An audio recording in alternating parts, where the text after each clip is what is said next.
Angin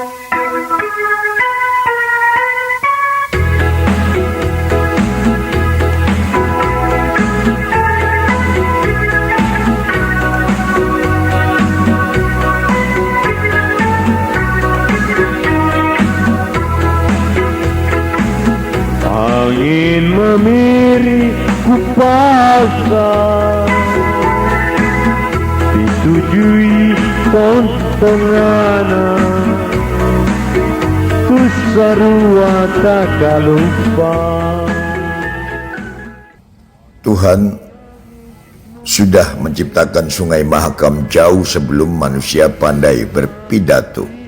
Sebelum ada mikrofon, proposal, dan spanduk proyek, Mahakam lahir tanpa seremoni, tanpa gunting pita, tanpa doa panjang yang dibaca tergesa-gesa demi mengejar jam makan siang. Ia mengalir sejak zaman prasejarah, saat manusia belum mengenal kata investasi dan belum menghafal istilah nilai tambah.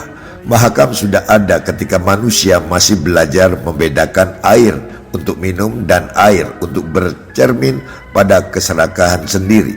Lalu datang abad kesultanan, raja-raja berdiri gagah di tepian, memakai mahkota, membawa titah. Mahakam tetap mengalir, tak pernah meminta pajak kerajaan, tak pernah minta jatah upeti, tak pernah menuntut jabatan. Datang lagi masa Hindia Belanda.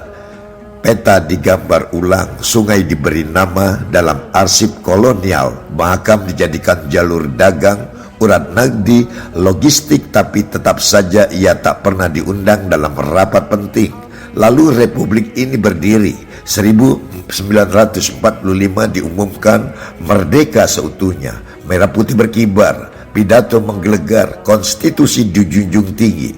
Benarkah Mahakam ikut merdeka? Atau ia hanya ganti tuan tanpa pernah ganti nasib? Mahakam menyaksikan semuanya. Ia saksi bisu yang terlalu tua untuk percaya pada janji-janji baru yang dikemas dalam bahasa lama. Demi pembangunan, demi pertumbuhan, demi kesejahteraan rakyat. Faktanya, Mahakam hanya bisa mengalir.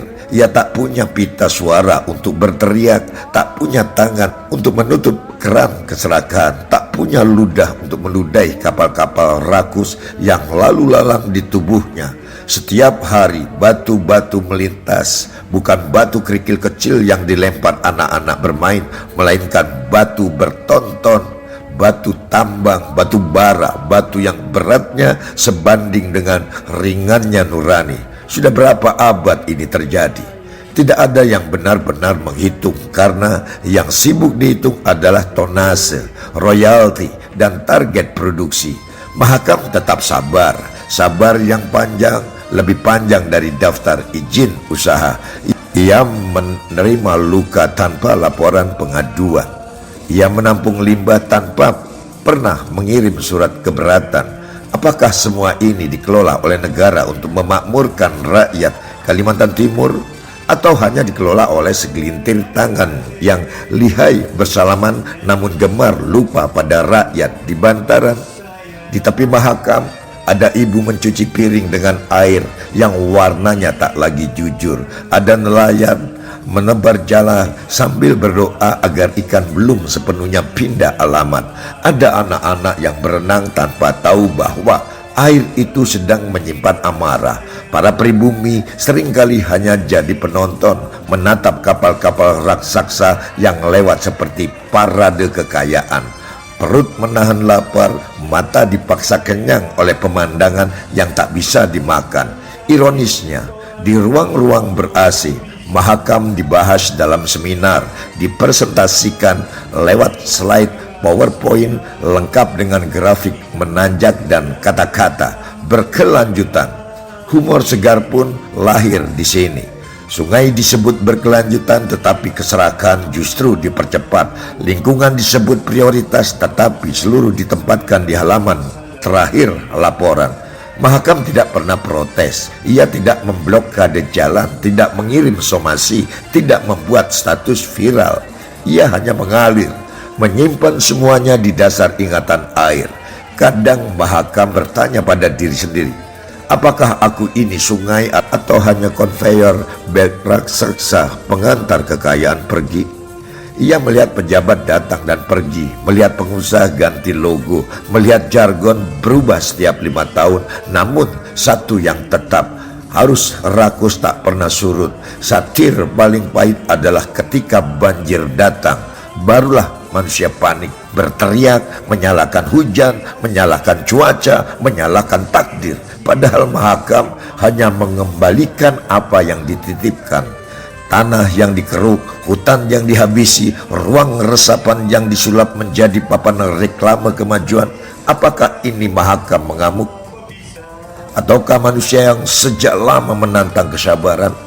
Puisi ini tidak hendak menghakimi. Mahakam pun tidak. Ia tidak menunjuk siapa yang salah, karena air tak pandai menunjuk. Namun ia memberi tanda berulang kali lewat air yang keruh, ikan yang berkurang, banjir yang makin sering. Ini juga bukan puisi yang mendikte. Tidak ada perintah keras, tidak ada ultimatum, hanya ajakan untuk berpikir sebelum air berpikir sendiri. Solusinya mungkin sederhana, tetapi tidak mudah. Berhenti menganggap sungai sebagai benda mati. Ia adalah sistem kehidupan, urat nadi, sejarah yang mengalir. Libatkan masyarakat Bantaran bukan hanya sebagai objek sosialisasi, tetapi sebagai penjaga utama. Hentikan izin yang hanya pandai beranak namun mandul dalam pengawasan. Kembalikan logika. Alam bukan warisan nenek moyang, melainkan titipan anak cucu. Mahakam tidak menuntut balas, ia hanya ingin dihormati sebagai sesama ciptaan Tuhan. Jika manusia belajar menahan rakus, Mahakam akan terus menahan sabar. Namun bila semua tanda diabaikan, jangan salahkan sungai. Jika suatu hari ia memilih berbicara dengan bahasa yang paling dipahami manusia, bencana. Sampai saat itu tiba, Mahakam tetap mengalir menjadi cermin panjang tempat bangsa ini bisa bercermin.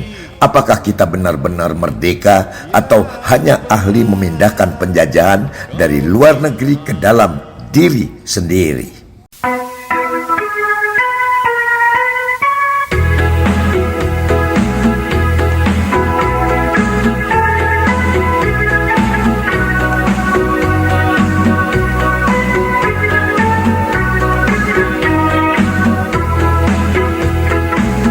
Angin memiri kupasang, ditujui pontonganan,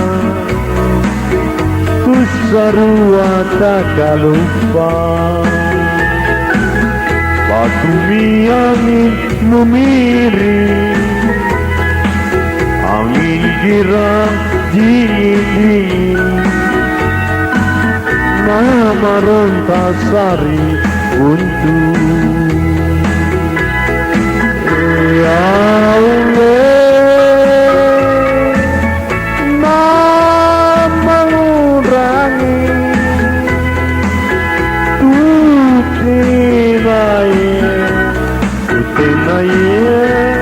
parisena.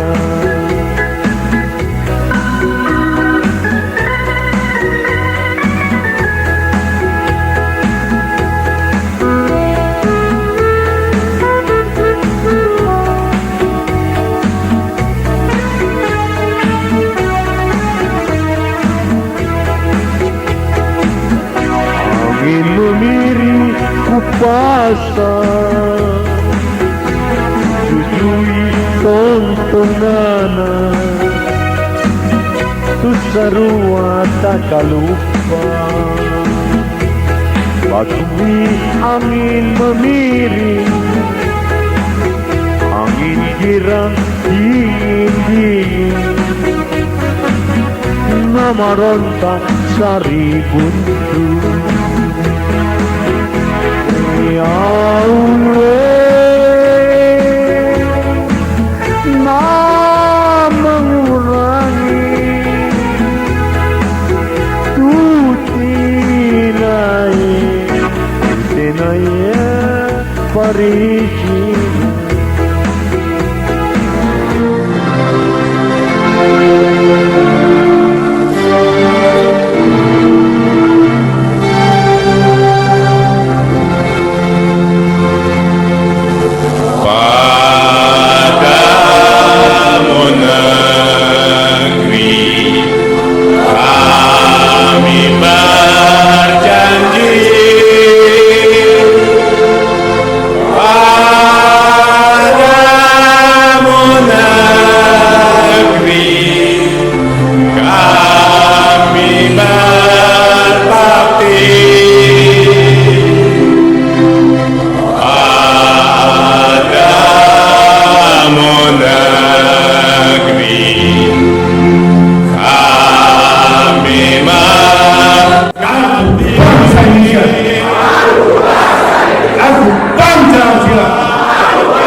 Terima kasih.